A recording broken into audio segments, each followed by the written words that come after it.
Hey friends, welcome back to Six Hearts on 6 Acres. My name's Bree. I'm so glad that you're here with me today. We are going to be talking about the 50 varieties of tomatoes that I am going to be putting into my 2025 garden. It is seed starting day today and I'm so excited. That's what I'm getting ready to do. I just wanted to share with you really quickly what 50 varieties I decided on. Now, tomato seeds are my very favorite thing to plant. They're my most favorite part of my garden. You can add so much color and beauty, and that just brings me so much joy in the garden. And so I had a really hard time narrowing down my tomatoes to 50 varieties. I didn't have a set number in mind. I narrowed as far as I could. I kept the ones that I absolutely had to have that I grow every year. I threw in a few new ones because I do that every year. I love to just have a rotating garden of new fruits and vegetables that I've never tried before. And I took them to my husband and I asked him to help me narrow down from this 50. He picked out like 10 that he said were important to him. And I said, absolutely, no, we can't have a garden with 10 tomatoes in it. And I said, never mind, we're just gonna keep these 50. It is narrowed down enough for me. I went out to the garden yesterday, kind of walked through it and decided that I could fit about 115 tomato plants in there this year. And so let's just take a little stroll on through every variety that I'm going to be starting this year. I will tell you right now, this is going to be a longer video than normal, so go ahead and grab yourself a cup of coffee or whatever it is that you like to drink. Maybe a notebook if you want to take some notes along the way of different tomato varieties that you may want to try. I bet that I may talk you into a new variety or two. I tried to categorize these tomatoes to make it more of an organized system when I walked you through them. But tomatoes are kind of hard to put into a classification, organized order system. I thought I would do like cherries and slicers and saucers. But there's so many tomatoes that fit outside of each of those categories. So what I decided to do is put my saucers all in one category because I am putting a big emphasis on growing sauce tomatoes this year in my garden. I want to make sure and have plenty of spaghetti sauce because it is March and we are running low and I'm not going to have tomatoes coming in until July for my area. So I need to do more spaghetti sauce this year than I did last year. What I don't need more of is salsa. I probably will do a few batches, but I am loaded up down in the basement in my pantry area. So I am gonna be really minimizing the amount of salsa I do this year. So I do have a sauce tomato category, but then instead of putting them in type of tomatoes, I decided to organize them by color, which I know seems probably a little strange to many of you who maybe don't grow a huge amount of tomatoes. But if you have room in your garden to add in just the really fun and different and unique varieties that you can't get at a grocery store, let me tell you, one, the flavor is incredible in the not red tomatoes. And it's just so much more fun to go out and pick a 2-colored tomato or a tie-dye colored tomato or a dark brown tomato. For me anyways, that just brings me a lot more joy. Really quick before we start, I want to go over just a few terms that's important to know when we're talking about tomatoes. So tomatoes come in 3 different types. So you can have determinate tomatoes, semi-determinate tomatoes, and indeterminate tomatoes. Determinate tomatoes are typically your Roma style. They put on a huge flush of tomatoes all at once. These are great for canning and preserving purposes. And then they don't necessarily stop, but you're going to get that big harvest and then they're really going to slow down with just maybe 1 to 2 tomatoes a week after that. A lot of people get that huge big harvest, pull those out and go in with a second succession if your growing season is long enough.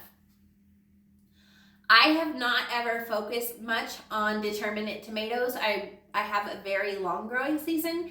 And so in the past, I have really focused on growing indeterminates. But I am excited to add a few determinants into my garden this year and see what we can do with them and how much yield I get out of those. Determinate tomatoes are more of a compact, bushy style tomato bush. And typically they do well to be staked with just your normal tomato cage. Indeterminate, on the other hand, is the polar opposite of a determinate tomato. So these tomatoes put on a consistent harvest of tomatoes from when they start producing all the way until they die of disease or they die of frost. You don't necessarily ever get just a huge harvest of tomatoes at once, but you can count on these plants to give you multiple tomatoes every week throughout the entire growing season. These tomatoes do not grow well in a tomato cage. They're not bushy, they are vines. I have had some reached up to 12, 13 feet long, and so you need a really good, strong support to grow determinate tomatoes. Personally, they are my favorite variety and what I have really focused on growing in the past. Semi-determinate is kind of something in between the two of those, obviously. I don't have a ton of experience growing those, but I think that they give like a decent sized flesh, but then continue to put on consistently throughout the season. So really good for fresh eating or for canning and preserving. So those are the 3 types of varieties that tomatoes come in. Now I also want to talk to you about the terms heirloom, hybrid, and GMO or non-GMO. Those are kind of trigger words in this day and age because, as many of you know, last year the first GMO tomato became available to backyard growers. That was I can't even remember what it's called. It's a really beautiful purple tomato. There was some controversy with Baker Creek selling this tomato, and Baker Creek is only an heirloom provider, and it ended up being a GMO tomato, and so it was taken off their magazine. It was never offered to the public from them, but another company does sell this GMO tomato. Personally, I won't grow this tomato in my garden. I don't know that any risks specifically come with this tomato. I would think probably not. It's just not something that I personally want to open the doors to in my garden. But the 2 plants that I will grow in my garden are heirloom and hybrids. Heirloom varieties are varieties that have been growing year after year after year after year. They typically are open pollinated. They are consistent. They you can save the seeds from those and grow them again next year, and you're going to get that exact same plant each time that you grow it. Hybrid varieties, on the other hand, are plants that have been bred with another plant to produce specific traits. So things like better disease resistance or higher productivity. They're just bred to gain a certain trait or characteristic from another plant. Now, GMO plants, like I said, have until last year not been available to consumer backyard growers. Now that they are available, all of that non-GMO labeling that in the past has just kind of been like a marketing gimmick is important. Right now, the only one that I'm aware of is that purple tomato, but a GMO plant is one whose DNA was changed to get those certain traits or characteristics. So I think for the purple tomato, for instance, it was a purple tomato with, I think, a snapdragon. I haven't read about this for a year now, but the point is that it wasn't bred just with another tomato, and it didn't happen naturally on its own. It happened in a lab with scientists who took DNA from one plant and DNA from another and combined those 2 together. If you live in the USA, I think that most of like our sugarcane and our wheat and our corn are already GMO products. And so I don't want any growing in my backyard. I want to decrease the amount of those foods that my family eats and partakes in. And so heirlooms and hybrids are the only plants that I will be growing in my garden. But we're gonna go ahead and get started with our category of sauce tomatoes. We will start out by first talking about my tried and true, the Hungarian heart and the Amish paste. These 2 tomatoes have been in my garden for years now. I won't ever have a garden without them. They are super prolific. They produce early. They produce to the end of the season. They don't care if their plant is diseased. They don't care if the temperatures are starting to get a little bit cold. They just keep putting on big, beautiful, meaty tomatoes. Honestly, I can't even pick a favorite between the two of these. The Amish paste tomato says that it's a Wisconsin variety that yields tons of medium-sized. I disagree with that. They are big tomatoes. Perfectly red tomatoes that grow to weigh 8 to 12 ounces each. Their high acidity makes them ideal for pasta sauce, tomato paste, ketchup, and canning. It's a thick-walled Roma that is tangy and flavorful and has the best flavor. I absolutely love these tomatoes. The skins slip off them so easily, and they are just a really prolific, consistent supplier of tomatoes in my garden. I could say all of those exact same things for the Hungarian heart. They are the bigger of the two of the tomatoes, and they are a more like unique heart-shaped tomato. I do notice splitting a little bit more often in these Hungarian hearts than I do in the Amish paste, but it's not honestly a problem for either. This package says they originated outside of Budapest, Hungary around 1900. Brilliant reddish pink ox hearts that are large, frequently exceeding 1 pound, firm and meaty like all ox hearts. So if you only have room for 2 paste tomatoes in your garden, these are 2 that I have grown year after year after year and would absolutely recommend. So we talked about the 2 that I have grown year after year after year. Let's talk about 2 new varieties that I'm putting into my garden this year. I personally make sure and add multiple new varieties every year because there are thousands of varieties of tomatoes. I mean, with all the tomatoes I've grown in my life, I haven't even touched a small amount of the varieties that there are. And so I just want to keep growing and keep seeing what there is.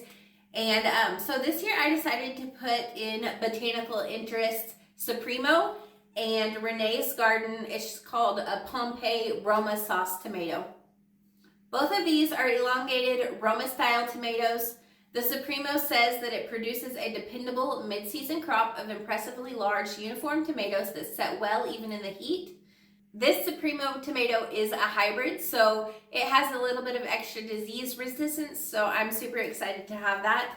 This Pompeii is also a hybrid. I am working on adding a few more hybrids into my garden. In the past, I have grown almost fully a heirloom garden. I have been adding a few hybrids over the last couple years, but just in a very small percent, and I'm excited to add some hybrids in and see what they can bring to my garden. The back of this packet says that the Pompeii load up early with heavy clusters of big, elongated, plum-sized tomatoes with rich flavored, meaty flesh. It has hybrid vigor and disease resistance for heavy harvest over a long season. So super excited to see what I can get from these 2 new varieties. I have 4 other tomatoes that I am growing in this sauce variety. The first is Opalka. I have grown it a couple times. It didn't make a huge impression in my mind. I don't actually specifically remember this one, but I know that I don't have a lot of seeds left, so I think I have grown it for at least a few years. This tomato is a Polish heirloom that produces large, pointed, pepper-looking tomatoes that weigh 5 to 8 ounces. They are a go-to for authentic tomato paste, sauce, spaghetti sauce, or anything else that requires a meaty and flavorful tomato. The flavor profile of this tomato is zippy from acid and has fruity undertones.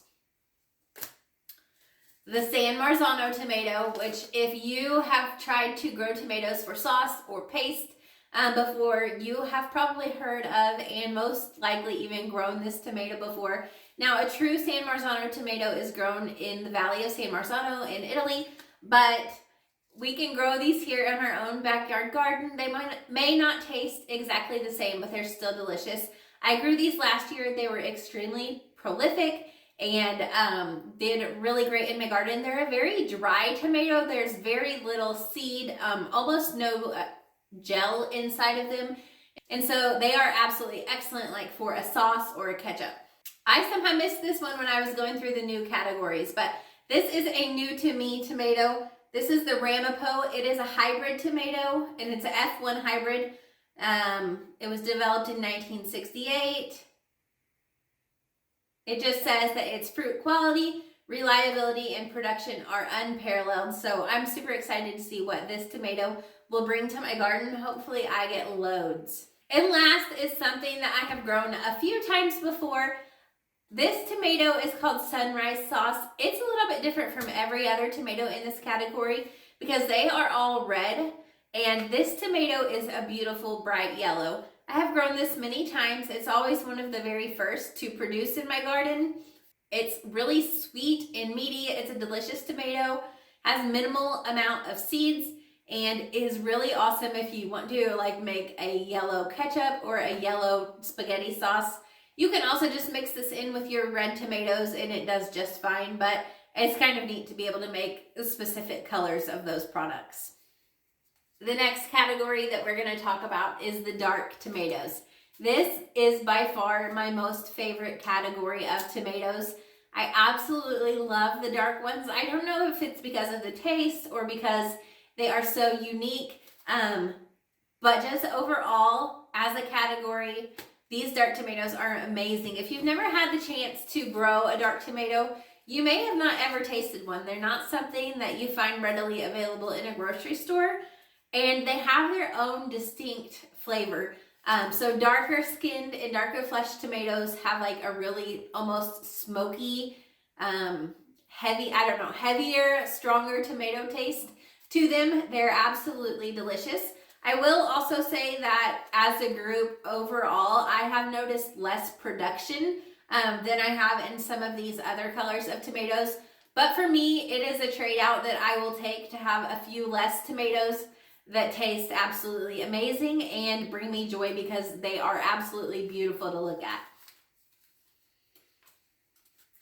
I'm going to start out with my most favorite tomato in this category. This is the Sartre Rouloise. I have been growing this now, I think, for 3 years, and the Sartre Rouloise tomato is what really just headed me off in the direction of growing unique and colorful things in my garden. This tomato in this Baker Creek picture is not exaggerated at all. The bottom is a gorgeous, bright, beautiful lemon yellow color, and the top is that really deep, dark indigo purple color. They are stunning and so pretty. I will say, like I said, they're not super prolific, and they do start out as really big sized tomatoes, but as the season goes on, I end up with smaller and smaller fruit. I will take that trade-off any day to be able to pick something that looks like this out of my garden. This package says that it is bursting with sweet, fruity, and complex flavor with just the right acidity, tropical sweet with high antioxidant count. It's a beefsteak tomato averaging 10 to 24 ounces. So they put that range on there as well. That must not just be in my garden. They start out really big. They end up fairly small. They are a delicious and beautiful tomato though. If you want to start experimenting with unique tomatoes, I absolutely recommend trying this one. Next tomato up is the Blue Beauty. There's a Blue Beauty and a Black Beauty. I love both of them. The shoulders of the Blue Beauty tomato are kind of like a deep bluish, purplish black color. Absolutely beautiful. Have a little bit of striping going on. This is a smaller slicer, up to 8 ounces. It has phenomenal taste. And I will say it is, again, I could say that about every tomato in this category. It is a lower producer, but I personally will take that trade-off for growing a beautiful tomato like this. Carbon tomato is one that I grew for the first time last year in my garden. And I think out of all of them that I have grown, this one puts on the most fruits. It wasn't anything like crazy. I would never go out and pick 4 or 5 tomatoes a day. But every day or every other day, I could go out and find a ripe fruit, and they had the very best taste. They were also the perfect size for a slicer tomato. They were beautiful, almost brick colored. We absolutely loved these tomatoes. This tomato also was the winner of the 2005 Heirloom Garden Show as Best Tasting Tomato Award. So I'm not kidding when I tell you it tastes so good. Black from Tula is another favorite. These went into my garden for the first time last year. They are from M.I. Gardener, although I'm sure you can find them at other sources as well. But if you've never shopped at M.I. Gardener, all of his seed packets are $2 a pack. So it's a really great price, and you get a decent amount of seeds. There's 25 in this pack. These are bear tomatoes. They grow up to 1 pound. So perfect size for slicing for a sandwich. And they just have that beautiful smoky taste as well. They're absolutely delicious.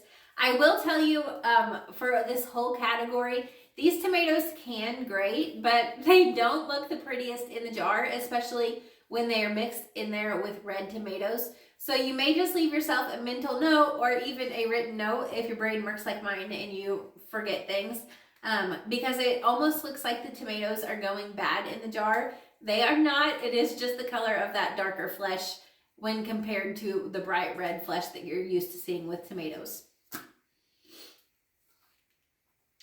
Up next is the purple calabash tomato. This is a beautiful, huge slicing tomato. This package says it is possibly the purplest. I would say that's definitely not true anymore since that purple tomato came out last year, that GMO one.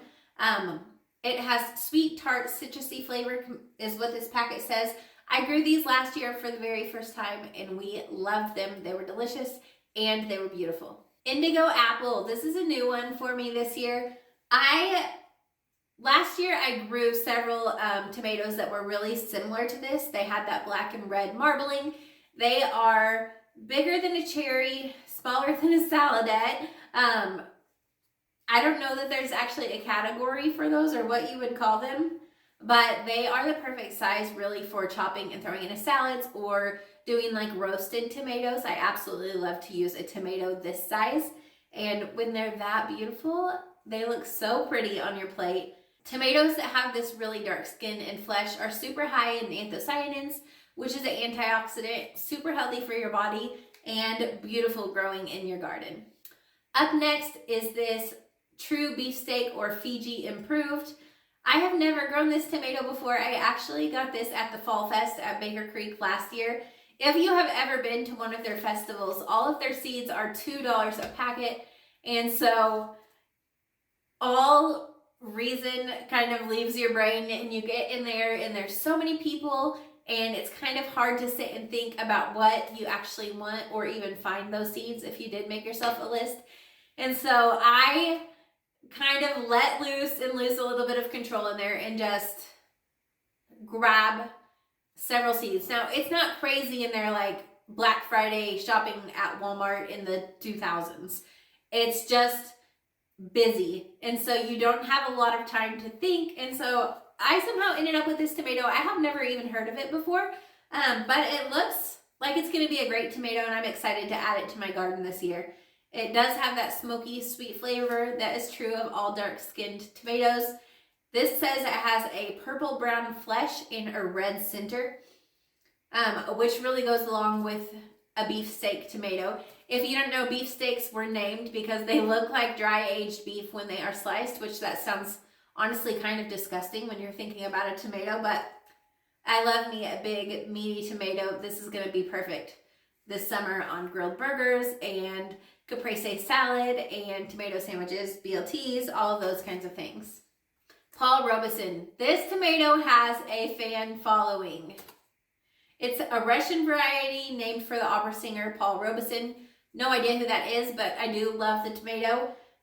It is sweet and smoky and has 7 to 10 ounce fruit that is a red brick color. These tomatoes produce pretty well. I would say that they produce more heavily than a lot of the other darker flesh fruits.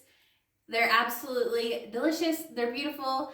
If you have not tried them, you absolutely should. Black Krim. This is one. I think I have 2 seeds left of it. I have grown it for several years. It's very much similar to Paul Robeson in my opinion. It's a really delicious tomato. And the last of my dark tomato category is a cherry tomato. These are called Rosella. I have grown these several years, and although this is listed as a cherry tomato, if I remember correctly, they were a little bit bigger than that for me. They're like a pink blush, but on the darker, like mauve-y shade. And so they are beautiful tomatoes. Look so pretty mixed in with tons of other cherries. And they're really sweet. They don't have super thick skin either, which is great for a cherry tomato. We talked about the dark tomatoes. Let's go polar opposite and talk about the light colored tomatoes. So these are my yellows and my oranges. Dark tomatoes have that smoky, strong flavor. Light tomatoes have a more mild, sweet, fruity flavor. Some people say that they have less acid. I have not found that to be true, especially important to know when you are canning. I do still use the same amount of acid when I'm canning these products as I do the red tomatoes or the dark tomatoes. You do your own research on that and see if they need more, but I haven't found that to be the case. The first tomato I'm going to tell you about is probably the most unique tomato that I grow in my garden or that I have ever even come across. I heard of this tomato a couple years, probably 3 years ago, when I was watching Jess from Roots and Refuge. I was watching her old garden tours like several years back, and she talked about this tomato, and it is a Wapsipinicon peach. That's a hard name to say. I think that I'm saying it correctly, but this tomato is, they're not cherry tomato size. They're a little bit bigger than that. They are very pale yellow with a tiny bit of pink blushing on them. But what makes them so unique is they have like a hair or a fuzz on them like a peach does. They are so interesting to bite into. They're definitely like a 2-bite sized tomato, and they feel in your mouth just like a peach would. If you really want to grow something that will surprise somebody but also taste delicious, Wapsipinicon peach is where it's at. Next up is Barry's Crazy Cherry. These I grew last year, and maybe even the year before that. I'm trying to see how many seeds I have left in here. I think I've grown them for 2 years now. They produce loads and loads and loads of yellow cherry-sized tomatoes. They're not round, they have a little pointy tip on the end, and they grow in huge clusters like this. They're delicious. They're really mild, really sweet. These are a favorite for my kids to snack on while they're out playing in the yard and messing around in the garden. The next two are Thornburn varieties. They are Thornburn's Terracotta and Thornburn's Lemon Blush. I have grown both of these, the Terracotta, for several years. I think last year was my first year with the Lemon Blush. We love both of them. They are sweet.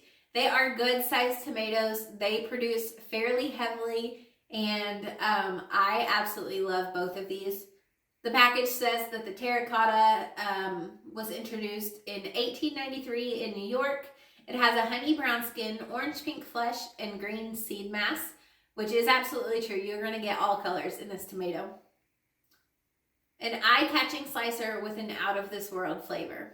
The Thornburn's Lemon Blush is a beefsteak from antiquity with magnificent flavor, lost for 107 years.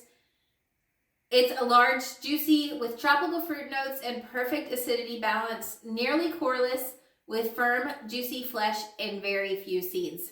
Both of these tomatoes will be in my garden year after year. I love them so much. Next up is a new yellow tomato for me. This is called Moonglow. These are smaller, 6 to 8 ounce, so like saladette sized tomatoes. They're supposed to be bright and fruity, really pretty. I got these seeds from the Alliance of Native Seed Keepers. There's not a ton of information about the tomato's traits on here, but I did look it up. It had lots of good reviews. I'm excited to grow this one. Sun Gold. These cherry tomatoes are probably the most loved tomato of all time, and if you don't like tomatoes, you should try these.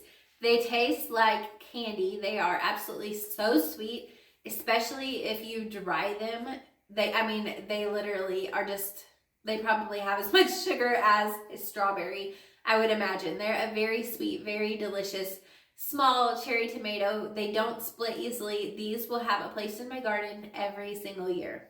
Next up is Dr. Witchy's. I have been trying to grow these tomatoes for probably 5 years now. I've tried them from several different seed companies. The ones I'm growing this year are from Alliance of Native Seed Keepers as well.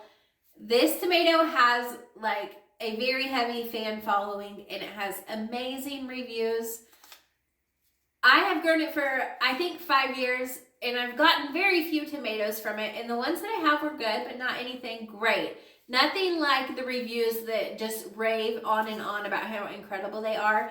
So I just keep trying. I know one of these years I'm just going to get the perfect seed that's going to give me that incredible tomato that everybody goes on and on about.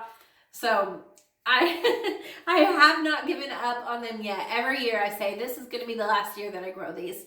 And then every year they somehow still end up on my list, but hopefully this is the year for the Dr. Witchy's tomato. Golden King of Siberia.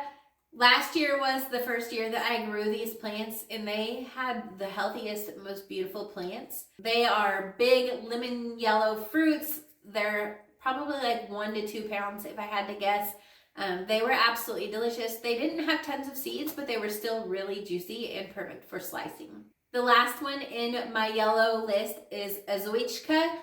This has been growing in my garden for several years now as well.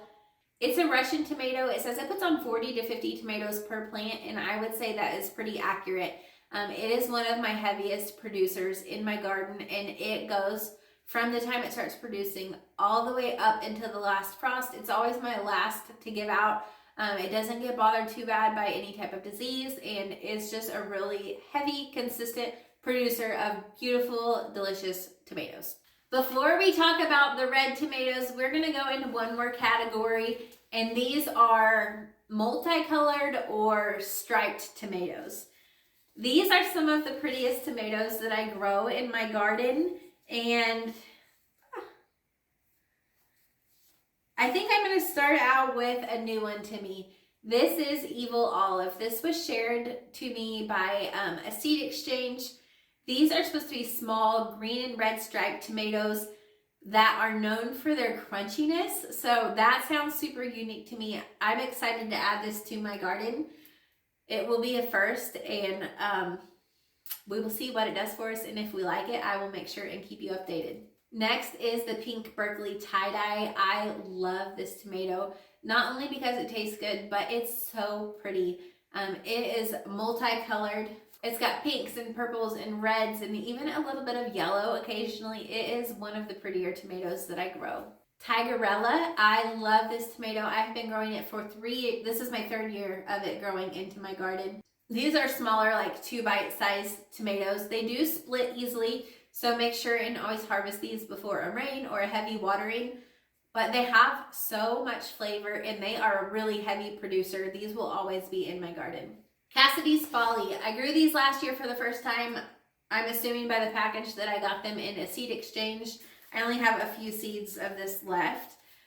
These are a really unique looking tomato. They are long with a pointed tip at the bottom. They're shaped kind of like a pepper, or very similar to the Jersey Devil, if you have ever heard or seen or grown that tomato. They're like that, but they're coloring, they're red, but they're striped with like gold and have gold flecks throughout them. They're so beautiful. These are a great tomato to do like diced tomatoes with. I like to throw these on the grill. You could use them for sauce, although because of the splitting, they are harder to peel, or they were for me anyways. We do really like this tomato though. I'm excited to get it growing. Vintage Wine is up next. I have grown this tomato for several years. It is so pretty. They are big, juicy fruits. They're red and gold and orange striped. I grow for friends and family, and several of them always ask for this tomato to be one that they get. It just is full of flavor, and it's so pretty. Gold medal tomato and pineapple tomato. These two are really similar to each other, but I am growing both for the reason that I want to see which one I like the best. They are both very, very fruity, and they are red and yellow, kind of swirled tomato. I don't know. It's got just like coloring of both, not necessarily in stripes. Really delicious, really pretty, and they produce really well. Ananas Noor. This is another really unique looking tomato with a unique name. It makes me want to sing that B-A-N-A-N-A-S song, which I don't even know why I know that song, but anyways. 1.5 pound large fruits. They were a decent producer, not the most prolific, but they make up for it in looks and taste. They were absolutely delicious.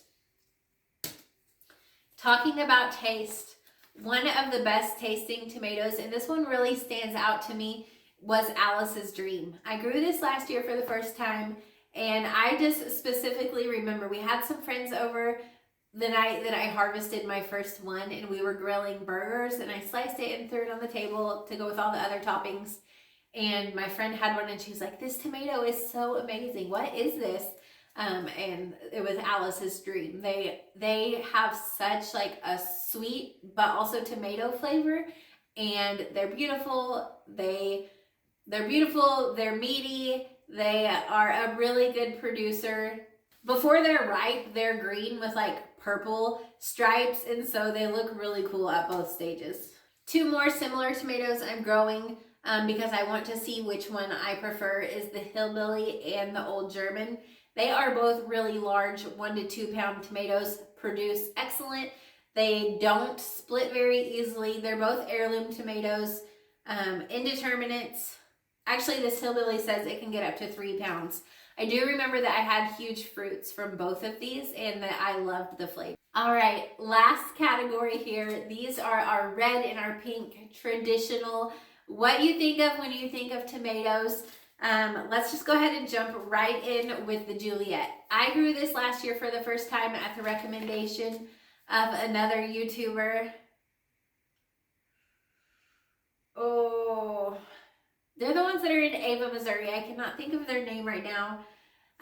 But this is the husband's favorite tomato on that channel, and he just raves on and on about it, and so I wanted to try it. I grew it last year for the first time. We loved it. I was expecting bigger fruit. Ours were fairly small. This is called like a grape tomato, but I would say ours were smaller than that. I had planned on using these to make sauce with. I will say that the skin does not come off these tomatoes very well, and so I will not be making sauce with them again, but they were the heaviest producer in my garden last year, and so they absolutely have a place there again. I will just use them for a different purpose this year. Tomato berry garden. This is a new tomato that is going in my garden this year. These seeds are from Pine Tree Garden Seeds.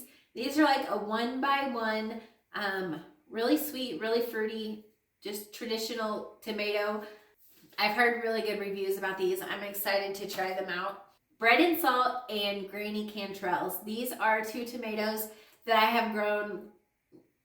Granny Cantrells actually I've grown for 2 years, but Bread and Salt made its way into my garden last year for the first time. These are very similar tomatoes. They're both 2 pounds. They're really meaty, bright red flesh. I'm growing both of them because I want to see which one I like best. I'm doing that with a lot of these this year. I have never in the past been good at keeping a garden journal or even taking notes. Everything is in my brain, and my brain is not functioning very well. I have 4 children to keep up with, and so garden things slip in and out. So I'm going to try really hard to keep a garden journal this year and keep notes of the things that we like and the things that produce really well, because I do really want to keep working on my garden, making sure that I continue to improve it year after year after year and get more fruit and more food and more production out of it. And so a garden journal and trialing is the way to do that. Principe Borghese. These are a cherry tomato as well. These are going in my garden because I grew these in 2020 for the first year ever. And that was the year, if you've been with me last year, you saw as well, I had a compost contamination that happened in 2020, and it has been plaguing my garden ever since. I'm hoping this is the year that I don't have any issues. I did have issues again last year, but they were very short-lived, and so I'm hoping we are on our way out. But 2020 is when the contamination happened, and all of my tomatoes did terribly. I got very little production out of any of them. Except this one, Principe Borghese. It didn't mind the contaminant. The leaves curled up. It looked horrible, but it continued to produce and produce and produce. And so it has earned a place in my garden forever. These tomatoes are actually known for making sun-dried tomatoes, and so I do plan to experiment with that as well this year. And it's super exciting. I am going to be partnering with Stay Fresh freeze dryers. My freeze dryer shipped just a couple days ago, and so I'm excited to be able to freeze dry a lot of my garden this year as well. try and figure out how that works with tomatoes, what kind of combinations we can make. I got the news today that it shipped, and I'm so stinking excited. And I was thinking this may be a great tomato to really incorporate into that freeze dryer and figure out some recipes and ways to use. Next is Matt's Wild Cherry. And let me tell you, have you ever heard of a spoon tomato? If you haven't, do a quick Google search. You're gonna hear all these terrible things. I planted them in my garden, I don't know, a few years ago. I think I put two in. They turned into just this massive, like 6 foot by 6 foot bush of the smallest, like pea-sized tomatoes. They stay on the vine forever. They don't split. They don't fall off. They were such a huge pain. Honestly, they were so small, so they took forever to pick. And I said, I will absolutely never grow these in my garden again. But I was letting my kids go through my seeds with me as we were choosing what tomatoes we were going to put in. And Ella asked, she's like, do you remember those spoon tomatoes? Can we grow those again? Because she really liked them. They did taste good. I will give them that. But the amount of time that went into picking them made them just not worth it. But she asked to grow them again. And I want my kids to love the garden. And so I said, I don't want to grow the spoon tomato again, but I have this Matt's Wild Cherry that was shared with me during a seed exchange. I think that it's very similar. Hopefully it won't have all of those bad traits that I didn't love about the spoon tomatoes. Hopefully it won't take over a huge 6 foot by 6 foot area in my garden. So we are going to try these this year. Hopefully my daughters will keep them picked because I'm not interested. The mushroom basket tomato. This is my husband's favorite tomato. They are huge.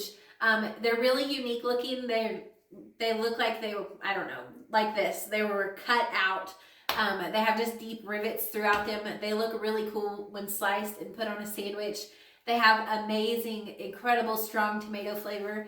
Absolutely delicious. I think we ate them just as a side on our plate every night for dinner for weeks and weeks.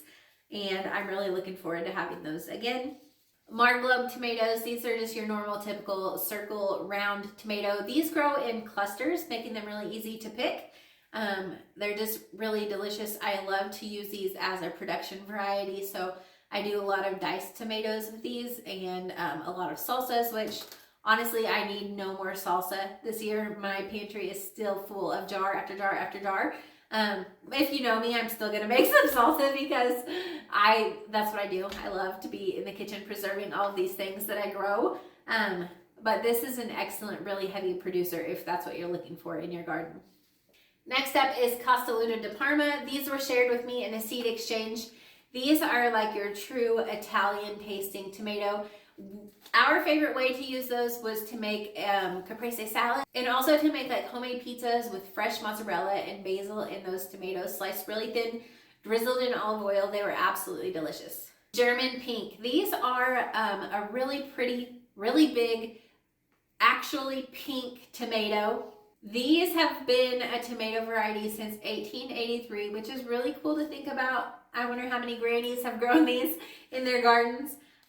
This will be in my garden every year. We love it. It's very highly productive.